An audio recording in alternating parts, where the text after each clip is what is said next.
नमस्कार दोस्तों। जैसा कि आपने देखा होगा कि कैरियर एग्ज़ाम के द्वारा कल 16 नवंबर को एक यूपीएसआई का मॉक टेस्ट आयोजित किया गया। तो उसको लेकर काफ़ी लोगों के अंदर जिज्ञासा थी बच्चों के अंदर, और जीत राणा सर का वीडियो देख करके काफ़ी बच्चों ने एनरोल किया। 99 रुपये इसकी फ़ीस रखी गई थी। तो सब बच्चों के अंदर एक उत्सुकता थी कि हम यूपीएसआई का पेपर जैसा फील करके कैसा एग्ज़ाम दे पा रहे हैं, एग्ज़ाम सेंटर का प्रेशर कैसे हैंडल करेंगे, ये सब चीज़ों को लेकर उत्सुकता थी। तो काफ़ी बच्चों ने एनरोल भी किया था और काफ़ी 100 150 किलोमीटर दूर पेपर देने जाना पड़ा, क्योंकि सेंटर हर जगह नहीं बन पाया था। जैसा कि उन्होंने बताया था कि हर जिले में सेंटर रहेगा, तो उस हिसाब से मैनेज नहीं हो पाया होगा, क्योंकि काफ़ी कॉस्ट आती है, हम समझ सकते हैं उस बात को। लेकिन जो पेपर आया है तो भी टेलीग्राम पे मुझे देखने को मिला।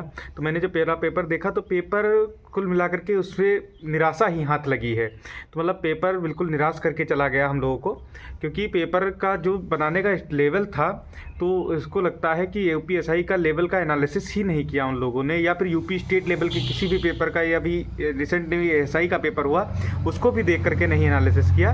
तो उसमें आइडिया ही नहीं लगा है कि पेपर किस लेवल का बनाना चाहिए। क्योंकि आप हिंदी देखेंगे तो हिंदी तो खैर नॉर्मल प्रैक्टिस सेट में जो टेक्स्ट बुक के आ रही है या जो भी आ रही है, हिंदी तो सही बनी है, हिंदी नॉर्मल उसमें है, हिंदी में कोई दिक्कत नहीं, कोई भी एक क्वेश्चन भी आपसे नहीं बचेगा। लेकिन जब आप रीजनिंग की तरफ जाएंगे तो आप देखेंगे रीजनिंग के क्वेश्चन इतने लेंथी हैं, जैसे लग रहा है कि बैंक के एग्जाम बैंक का एग्ज़ाम का पेपर दे रहे हैं, तो जो कि बहुत ज़्यादा टफ है। तो रीजनिंग यूपी के एग्ज़ाम में नहीं आती है।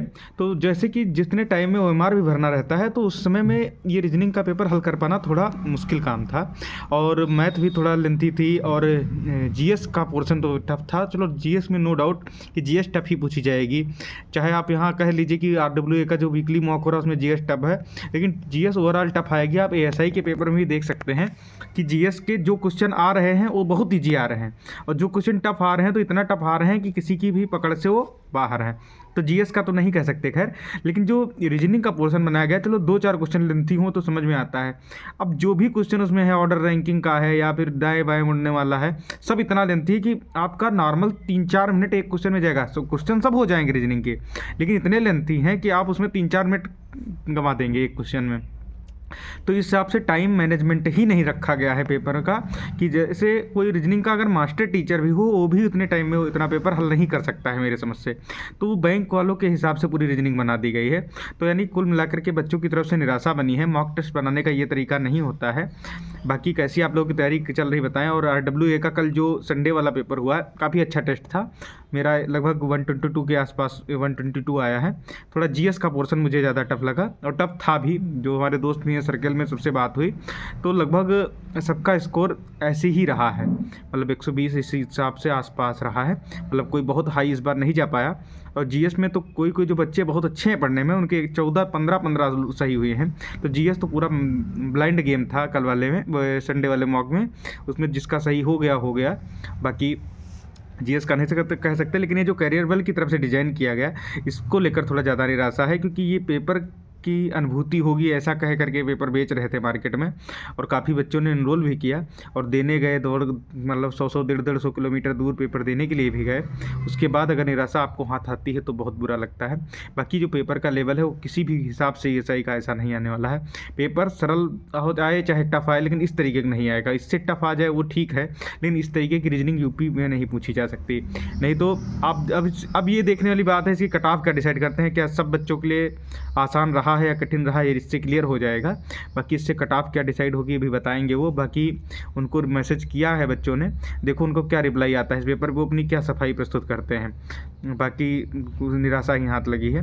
बाकी टेस्ट इससे अच्छा तो बच्चे मॉक टेस्ट जो दे रहे हैं टेक्स्ट बुक पे, और आरडब्ल्यूए का मॉक टेस्ट बहुत अच्छा है। मतलब वीकली वाला जीएस के पोर्शन को छोड़ करके और जो क्वेश्चन है टफ हैं, लेकिन आपको थोड़ा लगेगा कि हाँ इस तरीके के क्वेश्चन मुझसे गड़बड़ हो रहा है, तो मॉक टेस्ट से आप गलतियाँ अपनी सीख सकते हैं। और जो टेक्स्ट बुक का मॉक है उसमें आपके मैथ में 40 में से 38-39 क्वेश्चन आप ऐसे ही बना देंगे।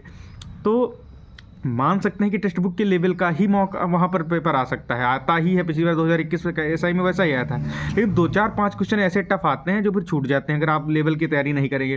तो इसमें थोड़ा ये है कि इससे जो RWA का है सिस्टम इसलिए बहुत अच्छा है कि इससे आपकी गलतियां पकड़ना है। जैसे मॉक टेस्ट में ज़्यादा कम नंबर से कुछ नहीं होता है, आप टेस्ट दे करके अपनी गलतियां सुधार रहे हैं, अगली की नहीं, अगली बार वही अगर गलतियां हो रही हैं तो आपकी गलती है।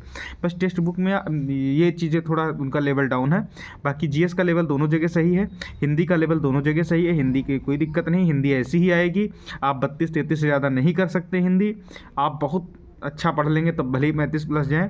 आप कितना भी कॉन्फिडेंस ले आएँ, वो कुछ क्वेश्चन आएंगे पेपर में जो आपको फंसा ही देंगे, चाहे मॉक टेस्ट हो चाहे नॉर्मल एग्जाम हो। ठीक है, जय हिंद, जय भारत।